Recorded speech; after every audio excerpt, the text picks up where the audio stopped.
What's up, mga kacheng? Welcome to another episode of Triggered! Ayan, sobrang taas ng energy na bilaukan si Mark. Nagbabalik ulit ang Triggered Barkada dito pa rin sa Vault. Visit them at O Squared 2 Greenhill Shopping Center inside Tito's Latin Barbecue and Brew. And syempre, narinig nyo siyang mabilaukan. Nandito pa rin. Yes na yes for you, Mark Oliveros. Hello, mabuhay. Yes. Maraming salamat, Triggered. Shout out kila Vince, kila Cheska. Jeff and Cheska. Magpahinga kayo dyan. Kaya ko na to. Mamahinga kayo. Oo, dyan muna kayo. Pero Vince, kung mismo ako, message mo. Ay, akala ko ba, paano na yung... Ay, hindi. Paano na si Charot D? lang. Ano Joke lang lang to? yan, From joke lang professional yan. lang. Okay. Professional landi lang. Hindi personal. Okay, ito sigurado ako sa mga nanonood via YouTube dyan na nakikita nyo na ang guest natin today. Ex-housemate ni Kuya and of course, second time on Triggered. Pero ngayon, as a solo artist siya for today's video. Wow. So ever so beautiful, Sofia Pablo. Grabe naman yun. Hello, guys. Hindi mo nasabi yung pinaka-important, GRLS. Yes, singer. Right, Kulang. GRLS, Nakakainis. singer, Important all-out yun. Performer. Perfect. Exactly. Oh, ito a question that I asked to all our guests. What triggered you today, Sofia?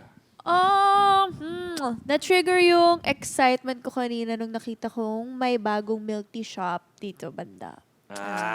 So yun yung inom-inom niyo nung pumasok kayo. Bakit milk tea ba yung isa sa mga bagay na na-miss mo? Oo, as in like nasa loob pa lang ako ng bahay ni Kuya, dinidebrief pa lang ako, nagpabili na ako ng milk tea. Agad.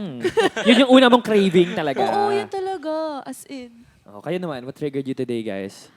Oh, na-trigger ako ng yung chan ko. Like, gutom na ako. Gutom ka na? Oo, gutom na ako. Sakto Yun lang paparating na yung mga siguro. pagkain. Oo, Hintayin I'm natin. waiting. Oo. Ikaw, Mark. Ako what triggered you nag-trigger today? sa akin is yung wala na akong maisip na kung ano yung trigger ko today. Oo. Ako, ang trigger ko, Gets nainis yan. ako kasi nakuha niya yung sagot ko. Yun yung sasabihin ko sa akin. Wala na rin ako maisip. Sige na, i-accept na natin for today, copy-paste. Oo, Yes. copy-paste na tayo. Oo. Okay. So ito na, punta na tayo kaagad. Diretsuhin na natin. Sofia, kilala ka na namin. naman. Kilala ka na namin. Talagang, tsaka, you've accomplished a lot na rin talaga in GMA bilang isang Even artista. before PBB. Even before PBB. So, Way before. Way before Yes, PBB. actually. Oo. So, Hello? bakit? Bakit PBB? Why? Why did you decide to join PBB pa? Parang, ba't mo pa naisip na mag-PBB? What did you think would be the pros for your career if you joined? Actually, yung pagsali ko sa PBB, hindi ko naman inisip yung pros sa career kasi happy na talaga ako with what I have. Pero yun nga, meron ako palaging bubog na nalulungkot ako kapag iba yung tingin sa akin ng tao. Okay lang kung ibabash nila ako about sa work ko, lalo kung alam ko na may kailangan pa talaga ako I-improve. i-improve. Totoo. Like, lalo sa singing. Like, tanggap ko talaga yung bashing. Kasi, Hindi, Hindi. Sofia, wag mong Hindi, tanggapin. Hindi. Sofia, La Forteza, Pablo, si Devil. Yes, exactly. Totoo. pero, ayun nga, pero mas tinatamaan ako kapag ang tinitira sa akin ng bashers, yung pagkatao ko. Kasi alam kong hindi totoo. Like, lalo pag nadadamay si mommy. Alam naman natin lahat na PBB talaga yung show para mapakita mo sa mga tao kung sino ka talaga as a person. So, kaya ako nag-go for PBB. For personal goals talaga, hindi for Hindi work. for career. Hindi. Oh, so, sakto nasabi mo na nga yung mga sinasabi ng mga people before you entered the house. So, pag-usapan muna natin yun. Yung mga, bakit? Ano ba yung sa tingin mong biggest misconception sa'yo before ka pumasok? Masama ugali talaga. Ay, talaga misconception yun? Grabe! Nakakainis yun! Joke lang po. Okay. Dali lang po kami magbiroan. Yes. Ano to? Love and hate friendship. Yes.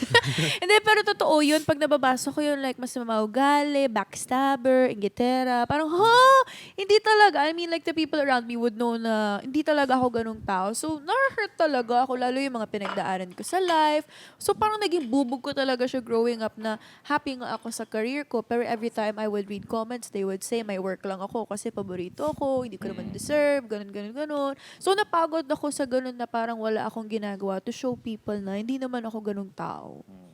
So, ayun na, actually, pagpasok mo pa lang sa bahay, may mga post na kaagad na ikaw din yung unang lalabas. Di ba? Yes. Oo. So, ano namang reaction mo doon? Sa mga nagsasabi Well, nun. 90 days siya sa loob. So, Hell. Actually, nung paglabas ko, may mga nagkwento na nga agad sa akin, alam mo ba, girl, nung first week mo, grabe yung bashers mo, yung inabutan mo, times 10 yung bashers mo. Sabi ko, hindi siya nakakagulat. Hindi ka na nagulat talaga. Hindi talaga ako nagulat. Kasi syempre, alam ko kung paano mag-isip yung mga tao. Lalo yung mga tao na for sure, meron pa din namang hindi nakakakilala sa akin. Marami pa. So, kahit naman ako, normal na tao, makita ko na ang dami niyang issue. Parang, ay, ganun pala siya. So, Oo. in-expect ko na yun na pangit talaga yung magiging start ng journey ko. Pero, yun nga yung exact reason why I wanted to go for it. Sakto. Hoping na mabago ko. Yan. At yun yung parang exciting part sa journey niya. Yeah. Oh, tas eto sigurado ako before ka pumasok ng bahay ni Kuya, yun nga, you were experiencing that bashing. Siguro naman may mga tips na naibigay sa iyo ang kaibigan nating wala dito today.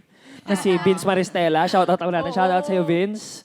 Asan ka man, wherever you are, hope you're doing well. Pero ano naman, mga naibigay ba siya sa iyo mga tips, mga dapat mong alalahanin bago ka pumasok?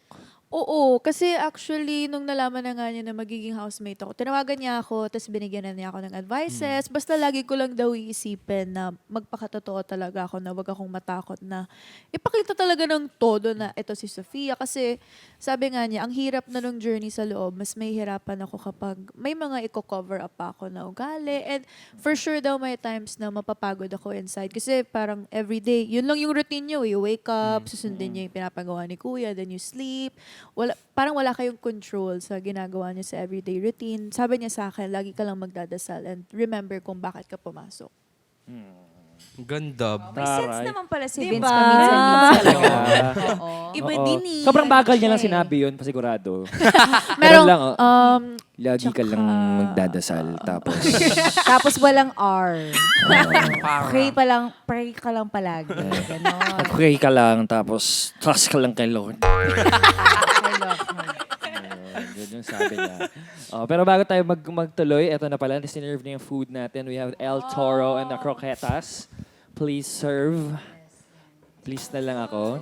Pero ayun na nga, you got advice from Vince that ito na, pumasok ka na sa bahay ni Kuya. So in totality, 99 days, bata ba? Yes. 99 days ka sa PBB house. So punta tayo dun sa first week mo. Ano, nagulat ka ba? Paano ka nag-adjust dun sa first week mo sa bahay ni Kuya? Or the first few days rather? Actually, surprisingly, hindi kami lahat nahirapan mag-adjust. Kasi siguro nagkasundo kami agad na 20 housemates. Like, akala rin namin pagpasok na, ang hirap nito kasi bagong environment, yung style of living, iba, tapos mga bagong tao.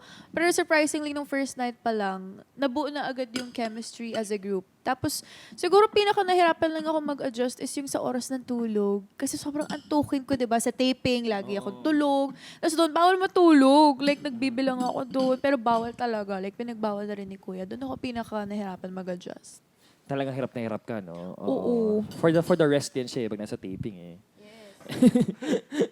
So ito, nung first week, feeling mo ba na, like, were you comfortable enough na to show you or nagkaroon ka naman ng parang, medyo guarded ka ba the first week? Actually, hindi. Nung first week, pinakita ko na talaga Bigay agad. na agad. Yes, kasi yun din yung in-advise sa akin ng friends ko from the past season na kung kaya mo na ipakita agad sa tao kung sino ka, gawin mo na para makita nila na from day one, ganun talaga siya. So, lalo na nakatulong din na meron talaga akong friends inside like si Anton and Marco, si Caprice na dati ko pa nakakasama. So, at least meron akong mga tao na comfy ako agad and napakita ko agad kung sino. So sinasabi nila na OA ka daw nung first week. So Oo, feeling mo ba talaga. naging OA ka talaga? Or Oo. sadyang ikaw na lang talaga yun? Well, OA ako as a person, pero sobrang OA ko talaga nung first week. Lalo nung unang gabi, nainis din ako sa sarili ko nun eh. Pero Ano kasi, natulog ka, sabi nga, at least para masyadong aware bida-bida naman ka. siya. diba, aware ako nun, na nung pinapanood ko, nakakairita pala ako nun, no. Pero kasi, galing kasi kami hotel arrest nun, so parang 4 days wala akong nakikitang mga nasa paligid Tao, ko. nakakausap. Wala akong ginagawa, wala akong pinapanood, wala akong pinapakinggan na music tulad ng ibang housemates. Like literal natulog lang ako ng tulog buong araw. Tapos before that, parang 3 hours kaming naka-blindfold. So nung nakakita na ako na, andito na tayo, oh my gosh, lahat pinapansin ko. Parang nakalabas sa hawla. Oo, ganun. So, nung after, siguro the day after, nung nagising ako, nag-reflect ako, ang OA ko last night. Si guys is self-aware. Agad-agad. Oo. Tapos paglabas ko, yun na nga yung sabi ni Mami, ba't naman ganun ka ng opening night? Nakakainis ka dun. Sabi ko, oo nga, patingin nga. Pati nanay, hater. Diba? Tapos nung pinanood ko, nakakairita nga ako nun. I get the bashers.